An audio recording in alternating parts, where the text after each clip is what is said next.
बीती रात से जारी मूसलाधार बारिश के कारण कई जगहों पर नाले उफान पर आ गए। चंडीगढ़ मनाली नेशनल हाईवे पर टकोली, पनारसा और नगवाई जैसे इलाकों में देखते ही देखते मलबा और पानी सड़कों पर फैल गया। सिर्फ सड़कें ही नहीं बल्कि कई घरों में भी मलबा और पानी घुस गया, जिससे स्थानीय लोग पूरी तरीके से दहशत में आ गए। भारी बारिश के कारण हुए भूस्खलन ने हालात को बिगाड़ दिया। हाईवे के कई हिस्सों पर यातायात पूरी तरीके से ठप हो गया। कुल्लू और मंडी के कई गांव का संपर्क जिला मुख्यालय से टूट चुका है। मंडी जिले के द्रंग विधानसभा क्षेत्र की कटौला तहसील में भी भारी तबाही मची है। यहाँ बागी खड्ड समेत कई छोटे बड़े नाले उफान पर है, जिससे आसपास के गांव में दहशत का माहौल है। किसानों की मेहनत पर पानी फिर गया है। खेतों में लगी फसलें पूरी तरीके से नष्ट हो चुकी है। स्थानीय लोग अब प्रशासन से स्थायी समाधान की मांग कर रहे हैं। उनका कहना है कि हर साल मानसून के साथ ये आपदा लौटती है, लेकिन अभी तक कोई ठोस योजना जमीन पर नहीं उतर पाई है।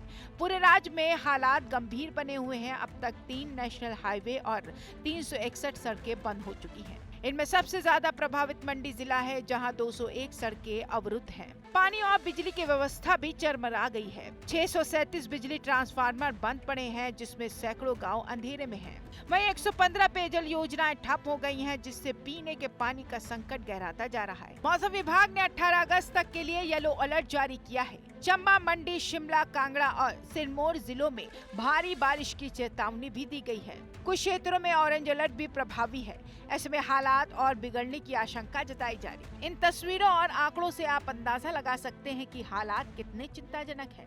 हर साल मानसून के साथ हिमाचल में ये तबाही लौटती है और हर साल वही सवाल खड़ा हो जाता है, आखिर इसका हल कब मिलेगा? क्या प्रशासन सिर्फ आपदा के बाद राहत कार्यों तक ही सीमित रहेगा, या अब विकास कार्यों की गुणवत्ता पर भी गंभीरता से सवाल उठेंगे? क्या सड़कें ऐसे ही हर बारिश में टूटती रहेगी?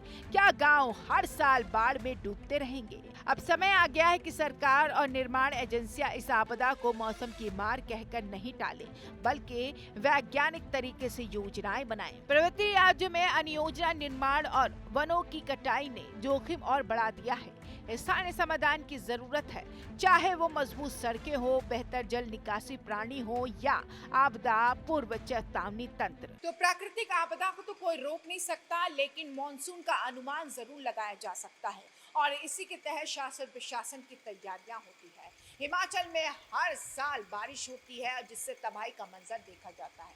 लेकिन सवाल इस बात का है कि आखिर योजनाएं क्यों नहीं बनाई जाती हैं? अगर योजनाओं का दावा किया जाता है तो यहाँ पर धरातल पर तस्वीर क्यों नहीं दिखती? लोग यहाँ पर परेशान हैं, बारिश के रुकने का इंतजार कर रहे हैं, क्योंकि हिमाचल ऐसा राज्य है जहाँ पर पहाड़ी एरिया ज़्यादा है, जिसकी वजह से बरसात का और भी ज़्यादा विकराल रूप देखने को मिलता है। अब देखना ये है कि प्रशासन उन तमाम लोगों को कैसे राहत पहुंचाता है जो इस आपदा से प्रभावित है। कैमरा पर्सन जितेंद्र के साथ मैं तहसीन फातिमा, टीवी 100 नोएडा।